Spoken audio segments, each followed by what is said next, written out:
KPI based performance management की आज master class के कुछ की कॉन्सेप्ट्स आपके साथ शेयर करते हैं। सबसे पहले we start with performance management. तो होगा क्या कि मैं आपसे टोटल 3 डिस्कशंस करूंगा। ये 3 डिस्कशन इस तरह से होंगी कि एक डिस्कशन होगी परफॉर्मेंस मैनेजमेंट से रिलेटेड, क्योंकि इस 2 दिन की वर्कशॉप के अंदर हम लाइन मैनेजर्स के साथ, एचआर मैनेजर्स के साथ broader concept of performance management discuss करेंगे। एक परफॉर्मेंस मैनेजमेंट सिस्टम वो है जो कि आपकी ऑर्गेनाइजेशन में इंप्लीमेंट हुआ हुआ है या जिस ऑर्गेनाइजेशन में आप काम करते हैं वहाँ पे इंप्लीमेंट हुआ है। तो वो केपीआई, वो performance management system, it could B एक जिसे कहते हैं ना, पास से इवॉल्व इवॉल्व हुआ होगा। आपने 2-3 साल पहले किया होगा, उसके बाद वो इवॉल्व होते होते आज आप लोग जो प्रैक्टिस कर रहे हैं या अप्रेजल करते हैं, जिसके थ्रू आप लोगों को ईयर एंड के ऊपर परफॉर्मेंस कैटेगरीज दे रहे होते हैं, वो एक सिस्टम है। इस ट्रेनिंग के अंदर हम शेयर करेंगे कि आप किस तरह से उस परफॉर्मेंस मैनेजमेंट सिस्टम को और इम्प्रूव कर सकते हैं। किस तरह से आपका वो परफॉर्मेंस मैनेजमेंट सिस्टम जो है वो एज अ लाइन मैनेजर आप किस तरह से उसे इन्फ्लुएंस कर सकते हैं।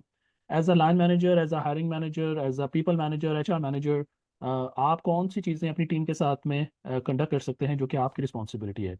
फोकस क्या है? फोकस ये है कि एनुअल परफॉर्मेंस, बाय एनुअल या क्वार्टरली, वो तो एक एक्टिविटी है, मगर for us performance management is something which you do every day, and that is the theme of our KPI based performance management. तो हम पहले एक डिस्कशन परफॉर्मेंस मैनेजमेंट की करेंगे, सेकंड डिस्कशन होगी केपीआईस की। तो मैं आपको केपीआई का सबसे बेसिक मॉडल शेयर करूंगा। जो 2 डेज की वर्कशॉप है उसमें हम एडवांस मॉडल शेयर करेंगे, लेकिन हमेशा आप बेसिक से एडवांस की तरफ जाते हैं। तो आज आपके साथ मास्टर क्लास में बेसिक मॉडल शेयर किया जाएगा, और 2 डेज की जो फुल डे वर्कशॉप्स है उसके अंदर एडवांस मॉडल शेयर किया जाएगा। और ये सारे मॉडल्स वो हैं जो इंटरनेशनली बेंचमार्क हैं, प्रैक्टिकल हैं, आप अपनी कंपनीज में अप्लाई कर सकते हैं।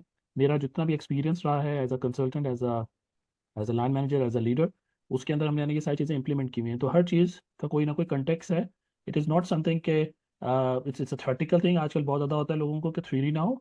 तो यस, इसके अंदर जब आप फुल डे 2 डेज की वर्कशॉप में आएंगे तो उसके अंदर 101% प्रैक्टिकल सिनेरियोज पे हम डिस्कशन करेंगे। और पब्लिक वर्कशॉप में जहाँ ज़रूरत होगी वहाँ पे हम आपके सिनेरियो को भी डिस्कस करेंगे।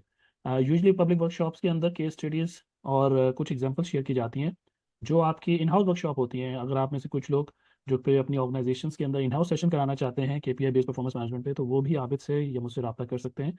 We would love to facilitate in house sessions as well. In house session जब हम करते हैं तो हम आपके केपीआई और आपके परफॉर्मेंस मैनेजमेंट सिस्टम को सामने लेके चलते हैं, और उसके ऊपर क्या बेहतर हो सकता है, किस तरह से उसको इफेक्टिव बनाया जा सकता है, हम उस पर बात करते हैं। I hope that makes sense. तो आबिद, मुझे से फीडबैक दीजिएगा कि कहीं मैं बहुत ज़्यादा तेज़ तो बात नहीं कर रहा।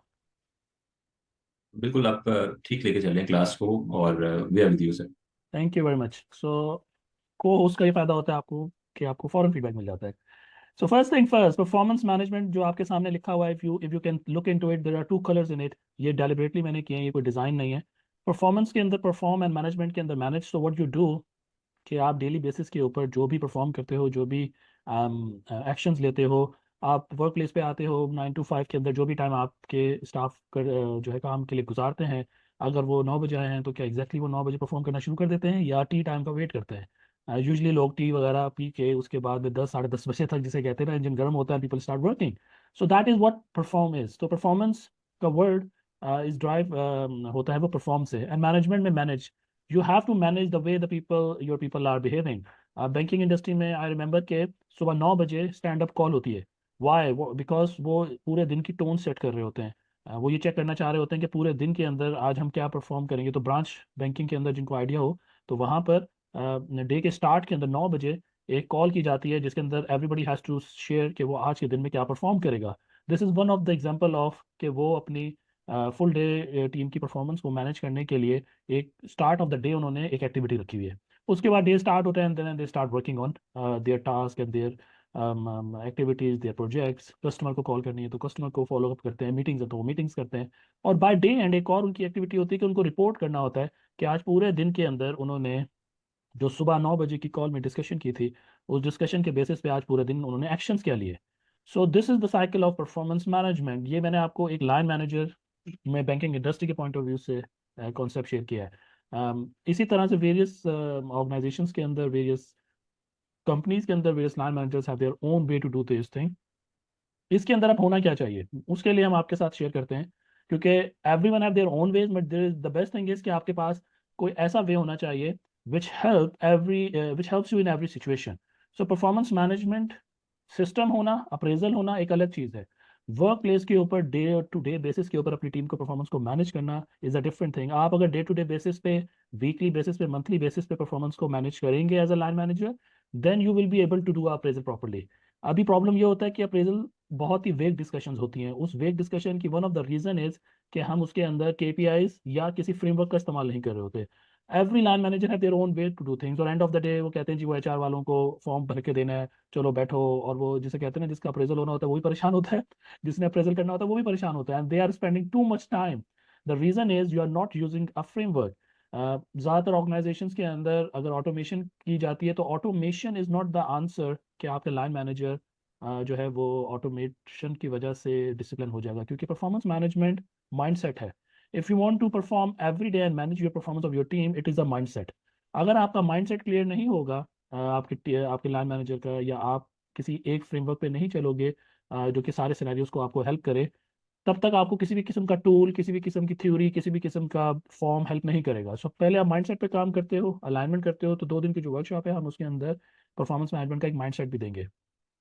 One of the framework which I will use, जो ओवर द ईयर्स मैंने वेरियस इंटरनेशनली कॉन्सेप्ट्स को, S H R M, H R C I, K P institute के साथ में हमारे बहुत सारे फ्रेमवर्क्स हैं, उसमें से एक जो फ्रेमवर्क मैं आप लोगों को आज मास्टर क्लास के अंदर बता रहा हूँ, दूसरे की वर्कशॉप में तो और भी फ्रेमवर्क्स होंगे, मगर आज की मास्टर क्लास के लिए है, दैट इज मास। सो मास क्या करता है? मास की ये 4 कंपोनेंट्स हैं। One is means, M is means, A for ability, A for accountability, and S for sustain. So ये है क्या? ये as a line manager, as a performance manager, H R manager आप कैसे इस्तेमाल कर सकते हो?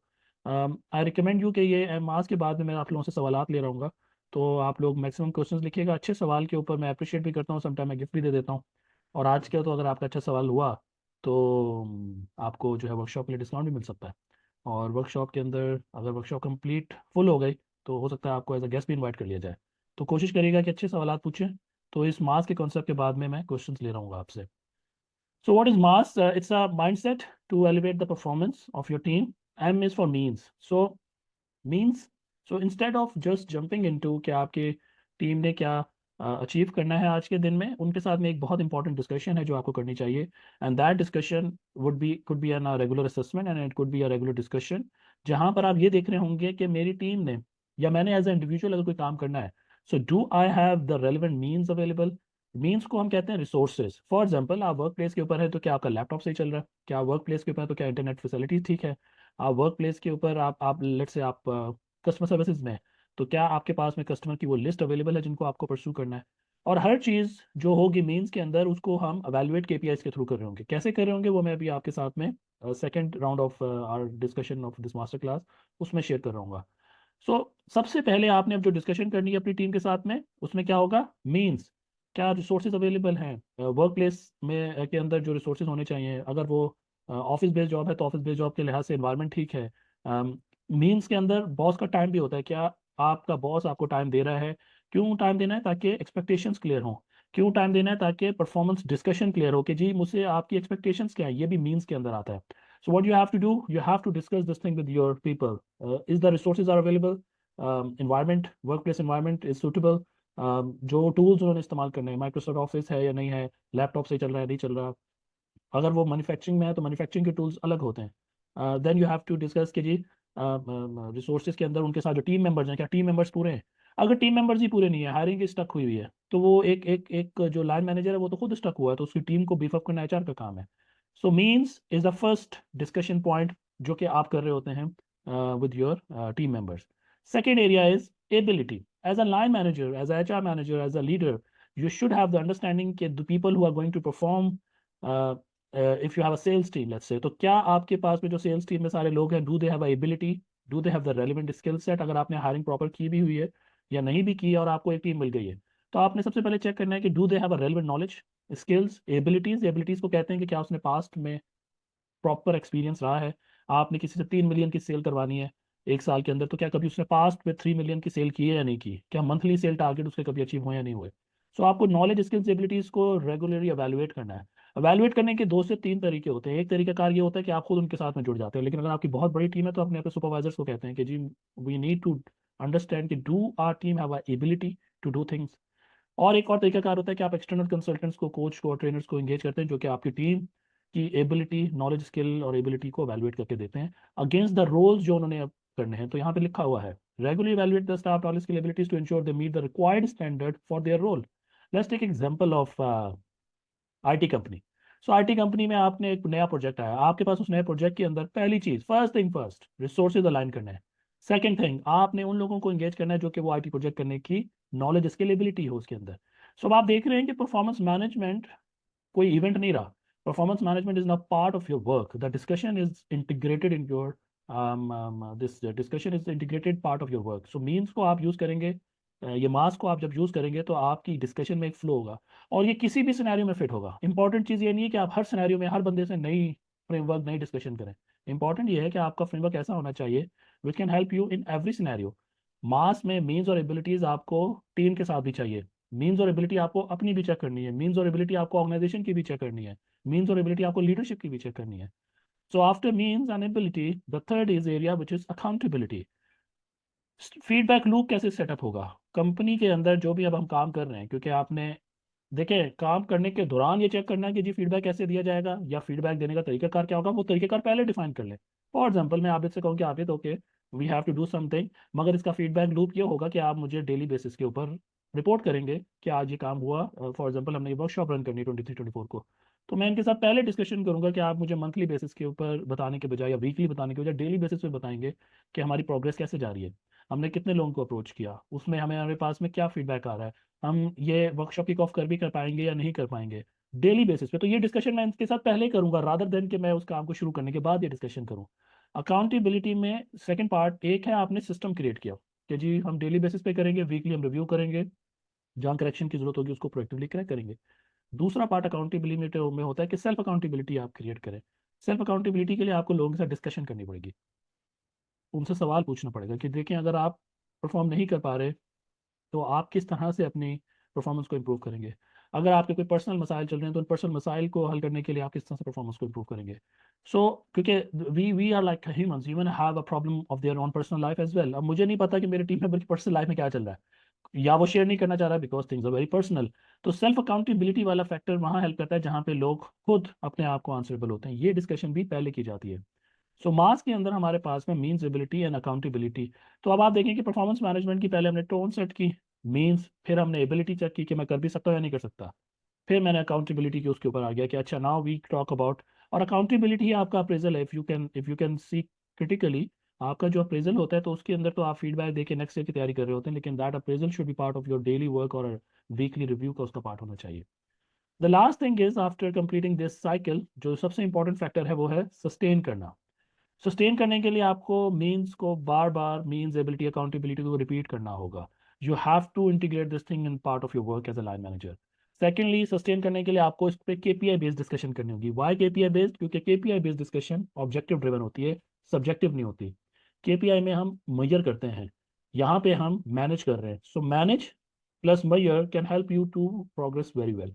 सो सस्टेन करने का एक और तरीका कार्य है कि आप ऑटोमेट कर दें। स्टिल आई बिलीव कि because I have implemented number of systems, technology के सिस्टम इम्प्लीमेंट करने के बावजूद भी सस्टेनेबिलिटी नहीं आएगी अनटिल अनलेस कि हम डिस्कशन ना करें। क्योंकि एक एप्लीकेशन आपको ये तो बता देगी कि आपके टारगेट्स पूरे नहीं हो रहे, लेकिन वो डिस्कशन कौन करेगा अपनी टीम के साथ में कि कहाँ प्रॉब्लम था? प्रॉब्लम मीन्स में था, तुम्हारे पास रिसोर्सेज नहीं थे। प्रॉब्लम एबिलिटी में था, you don't have a relevant skill set या ट्रेनिंग नहीं थी। या प्रॉब्लम अकाउंटेबिलिटी में था। ये डिस्कशन फिर भी आपको करनी पड़ेगी। तो सस्टेन रखने के लिए आपको मीन्स, एबिलिटी, अकाउंटेबिलिटी की डिस्कशन करनी पड़ेगी। Automation is a very good indicator, आपको प्रोएक्टिवली डेटा हासिल करने के लिए बहुत जरूरी है। ऑटोमेशन और किस चीज़ के लिए ज़रूरी है? ऑटोमेशन के थ्रू डेटा आता है तो केपीआईज के लिए बहुत ज़रूरी है। तो सस्टेनेबिलिटी का ताल्लुक इससे है कि आप एक फिक्स जो फ्रेमवर्क है उसके वो कंटिन्यूसली अपने काम में इंटीग्रेट करें, ऑटोमेट करें, और उसके बाद देखें कि कंसिस्टेंसी के बाद के जी चेंजेस आपके परफॉर्मेंस में आ रहे हैं या नहीं आ रहे। सो मीन्स के ऊपर मैं यहाँ पे रोकता हूँ, और मीन्स के ऊपर if you have any questions I would happy to answer, तो feel free to write questions in the chat box. और इसके लिए आपके पास में है 2 मिनट्स। आपके माइंड में कोई भी अभी अगर सवाल आ रहा हो जो अभी तक हमने डिस्कशन की, तो फील फ्री टू आस्क। आप चैट में लिख सकते हैं, अनम्यूट नहीं होगा। Any questions which you like to ask? A good question is indicator of the intelligence. So means के अंदर हमने डिस्कस किया रिसोर्सेज जैसे वर्क इन्वायरमेंट, टूल्स, सुपरवाइज़र का टाइम, मीटिंग रूम्स की अवेलेबिलिटी। तो आपके 3 से 4 ही टाइप्स बनते हैं ना। एक इंफ्रास्ट्रक्चर बनता है, वो भी मीन्स में आता है। आप वर्क प्लेस के ऊपर है तो आपके टूल्स के अंदर अगर लैपटॉप्स, या आप मैन्युफैक्चरिंग के अंदर तो जो भी टूल्स हैं तो वो मीन्स में आते हैं। आसिम ने ये सवाल पूछा है। थर्डली आपके मीन्स के अंदर ये भी आता है कि जी मुझे करना क्या है, मेरी एक्सपेक्टेशंस क्लियर हैं, तो उसके लिए आपको अपने बॉस के साथ में डिस्कशन करनी है। तो बॉस का टाइम भी, सो time of your boss, time of your line manager, time of your team, ये भी मीन्स के अंदर आते हैं। उन चीज़ों को क्रॉस फंक्शनल डिपार्टमेंट्स के साथ में कंप्लीट करना है, वो भी चीज़ें मीन्स के अंदर आती हैं। सो मीन्स हर उस चीज़ का नाम होगा जो कि उस काम को करने के लिए ज़रूरत हो। मैं आपको एनोलॉजी देता हूँ एक। आपको एनोलॉजी हम देते हैं, लेट्स से बारबेक्यू। आपने बारबेक्यू बनाना है, I like barbecue. So barbecue अगर आपने बनाना है तो उसके लिए पहले आप सारे इंग्रेडिएंट्स जमा करेंगे ना। तो आपने उसके लिए चिकन लेना है, आपने उसके लिए मसाला लेना है, तो सारे जो इंग्रेडिएंट्स जमा करना है दैट इज़ कॉल्ड मीन्स। आपको उसके लिए कोयला चाहिए, आपको उसके लिए अंगीठी चाहिए, सीखे चाहिए। तो जब सारी चीज़ें जमा हो जाएंगी तो मीन्स आ गई ना। और मीन्स जब आ जाएंगे तो फिर देखा जाएगा आपने बारबेक्यू बनाने की एबिलिटी है या नहीं है। विच मीन्स कि आपको रेसिपी मिक्स करना आती है या नहीं आती। अगर आप अच्छी रेसिपी मिक्स करेंगे तो वो आपकी अच्छी एबिलिटी है। आपने पास में कभी बारबेक्यू बनाया या नहीं बनाया, तो वो एबिलिटी के अंदर आ जाएगा। और फिर आप जब उसको कुक कर लेंगे and then will have it, then it's a feedback time कि अच्छा जी फरहान साहब ने बारबेक्यू कैसा बनाया। सो ये नॉलेज याद रखिएगा। हर काम के अंदर जो है ये कुकिंग की नॉलेज बहुत अच्छी होती है। आपके भी हर काम के अंदर इंग्रेडिएंट्स पूरे हैं या नहीं है, आपको वो बनाना चीज़ आती है या नहीं आती। नहीं आती तो सीख लें। देखिए मुझे एक रेसिपी नहीं बनाना आती तो मैं उसको करने से पहले सीख क्यों ना लूँ। सो वो एबिलिटी डेवलपमेंट के अंदर आ जाता है, ट्रेनिंग का पार्ट बन जाता है। And accountability is the feedback part. और सस्टेनेबिलिटी है कि अच्छा चलो मैं अब ये अपनी टीम मेंबर को सिखा देता हूँ, क्योंकि हर वक्त तो फरहान के पास टाइम नहीं है। सो देर मस्ट बी सस्टेनेबल, कोई सक्सेसर होना चाहिए, कोई टीम मेंबर होना चाहिए जो बारबेक्यू बहुत अच्छा बनाता हो। सो ये बारबेक्यू वाली आसिम आप एग्जाम्पल याद रखिएगा। Mind set will come under this. Yes, mind set भी आपके मीन्स के अंदर आता है। If the right mind set is there, attitude is there, it is a good means. क्योंकि without a right mind set, मेरी इंटेग्रिटी जैसे आप कहते हैं ना, एक बंदे की इंटेग्रिटी ही सही नहीं है तो उसकी एबिलिटी के ऊपर क्वेश्चन मार्क खड़ा हो जाएगा। एक बंदा मीन्स के अंदर उसकी ऑनेस्टी का ही मसला है तो उसकी एबिलिटीज और अकाउंटेबिलिटी में मसला होगा आपको। It's a good question. Abid ये अच्छा सवाल था आसिम का। How critical is to follow all of these in same sequence. अच्छा देखो, जो प्रैक्टिकली हम ये करते हैं ना, तो प्रैक्टिकली करने में हम किसी सीक्वेंस को नहीं यूज़ करते। प्रैक्टिकली करने के अंदर मैं जैसे फॉर एग्जांपल मैंने टीम्स मैनेज की हैं, मैंने 10 लोगों की टीम मैनेज की है, 30 लोगों की भी की है। मैंने लार्ज ऑर्गेनाइजेशंस में एज अ अच्छा बिजनेस पार्टनर भी काम किया, जहाँ पर एक ही बिजनेस के अंदर 2-2 हज़ार 3 हज़ार लोग भी थे। उसके अंदर 100 के करीब लाइन मैनेजर्स थे, मैंने उनके साथ भी काम किया है। हम सीक्वेंस पे नहीं चलते। सीक्वेंस में ये जो मास है, मास का सीक्वेंस नहीं है। मास है कि किसी जगह पे शायद आपको एबिलिटी पे बहुत काम करना पड़े, ये आपको सेंस करना पड़ता है एज एक्सपीरियंस पर्सन। किसी जगह पे शायद मुझे मीन्स और एबिलिटी का मसला नहीं है, अकाउंटेबिलिटी पे काम करना पड़ेगा। किसी जगह पे मुझे मीन्स, एबिलिटी, अकाउंटेबिलिटी तीनों का मसला नहीं है, सस्टेनेबिलिटी पे काम करना पड़ेगा। So it is something, this mass is a strategy, but when you go for an action you have to sense it कि प्रॉब्लम किधर है। प्रॉब्लम मीन्स में आ रहा है, प्रॉब्लम एबिलिटी में आ रही है। क्योंकि रूट कॉज जो है ना वो आइडेंटिफाई अगर आपने कर लिया, then you can have a very good understanding. So thank you for asking good question Asim. Let's have another question. अच्छा बीच में ये सवाल जो था सीक्वेंस वाला, ये सफ़ीर ने पूछा था, ये भी अच्छा सवाल है Abid. It's a very good question, so I hope Safir you get the answer.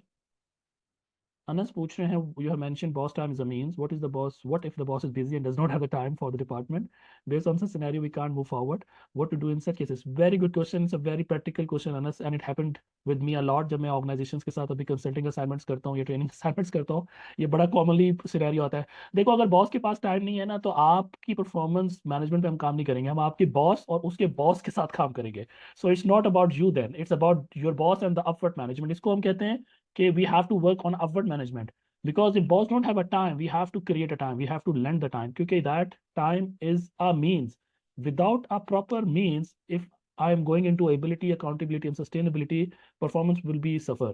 तो और ये बहुत कॉमन होता है, ये मैंने बहुत सारी जगहों पे देखा है जी। बॉस के पास टाइम ही नहीं, तो बॉस के पास टाइम नहीं तो बॉस कर क्या रहा है फिर, बॉस ऊपर मैनेज कर रहा है। तो फिर हम ऊपर ऑर्गेनाइजेशन की बात करते हैं। So usually we give the feedback, क्योंकि we do this thing systematically. हम एनालिसिस करते हैं, 360 डिग्री लीडरशिप सर्विस करते हैं, एम्प्लॉय एंगेजमेंट सर्वे करते हैं। उसके अंदर हम पूछते हैं कि क्या आपको अपने बॉस का टाइम प्रॉपर्ली मिलता है, और उसका एक लिखित स्केल होता है, उसके बेसिस के ऊपर हम फीडबैक देते हैं। सो इन सच सिनेरियोज एक चीज़ ये है कि आप अपने यूजली अगर ऑर्गेनाइजेशन को इस पर काम करना है, तो उसके अंदर बॉस और बॉस के जो अफर्ड मैनेजमेंट है उनके साथ हमें काम करना पड़ेगा उनका टाइम सॉर्ट आउट करने के लिए। दूसरा तरीका ये है कि आपके बॉस को कोई 2IC क्रिएट करना पड़ेगा, somebody should be a successor जिसके पास टाइम हो। तीसरा तरीकाकार ये आपके बॉस को रिप्लेस करना पड़ेगा विच यू कांट, मगर मैनेजमेंट कर सकती है। और चौथा तरीका ये है कि बॉस खुद ही छोड़ के चला जाए कहीं और आपको कोई अच्छा बॉस मिल जाए। So I am just sharing this thing as a candidly. What if the boss is you and the owner? That's a good question. Then you have to change the job. Because if the boss is you and the owner, एक चीज़ वैसे it's just on a lighter note, Zoeb अच्छा सवाल है, ये भी होता है। तो एक तो ये कि आप हमसे रब्ता करें, हमारे पास में कोचेज हैं जो कि सीईओज को कोच करते हैं। अभी ऐसा ही है? एग्जैक्टली। ठीक है, सो हम आपके कोचिंग कोचिंग बड़ा हेल्पफुल होता है। कोचिंग इंटरवेंशन पे किसी दिन हम रखेंगे इंशाल्लाह फ्यूचर में मास्टर क्लासेस। सो सीईओज को कोच किया जाता है, उनको बताया जाता है how how it is important, ये परफॉर्मेंस मैनेजमेंट के टूल्स वगैरह डिस्कस किए जाते हैं। And on a practical note, if they don't have a time, then you have to take an initiative। एक चीज़ मैं हमेशा कहता हूँ कि जैसे अब ये मास आप पढ़ रहे हैं, मास के अंदर अब आपको रियलाइजेशन हो गया कि बॉस का टाइम बहुत जरूरी है और बॉस का टाइम मिल नहीं रहा। आप क्या करेंगे? ए, मैं वेट करूँ। बी, मैं जॉब चेंज कर लूँ। सी, मैं ये करता हूँ कि मैं खुद इनिशिएटिव लेता हूँ, मैं लीडर बनता हूँ। तो हम जब लीडरशिप पढ़ाते हैं, क्योंकि अभी मैं परफॉर्मेंस की बात कर रहा हूँ आपसे, परफॉर्मेंस मैनेजमेंट की बात कर रहा हूँ, when I teach leadership and leadership development and leadership mindset, तो लीडरशिप माइंडसेट में जोहेब आपको खुद भी तो लीड करना पड़ेगा एक दिन। So sometimes you don't find out that time. जैसे मैंने काम किया, मैंने सीईओज के साथ बहुत एक्सटेंसिवली काम किया, सीईओ, COO, CSOs, CMOs। अभी भी मैं जो असाइनमेंट्स कर रहा हूँ उसमें ज़्यादातर मैं as a consultant in house और आउटसाइड इन सी लेवल के साथ काम कर रहा हूँ। कहीं भी टाइम आपको ज़्यादा नहीं मिलेगा, लेकिन मुझे क्या करना पड़ता है, I have to come up with certain stuff जिसके थ्रू मैं वहाँ पर वो काम कर सकूँ। मैं कुछ लीड करता हूँ, कुछ चीज़ें इन्फ्लुएंस करने की कोशिश करता हूँ। अगर आप इन हाउस हैं तो आप इन हाउस में भी ये कर सकते हैं। इसलिए if you wouldn't get the results या आपको सेटिस्फेक्शन नहीं मिलती, तो देखो आपके पास में कैरियर और लाइफ तो एक ही है। तो टाइम ज़ाया करने के बजाय आप you can move to the to the relevant और अच्छे सिनेरियो में चले जाएं, किसी ऐसी जगह चले जाएं जहाँ पे आपको टाइम मिल जाए ज़्यादा लोगों का, जहाँ पे आप परफॉर्म कर सकें। So thank you. If you have any more question, feel free to write those question.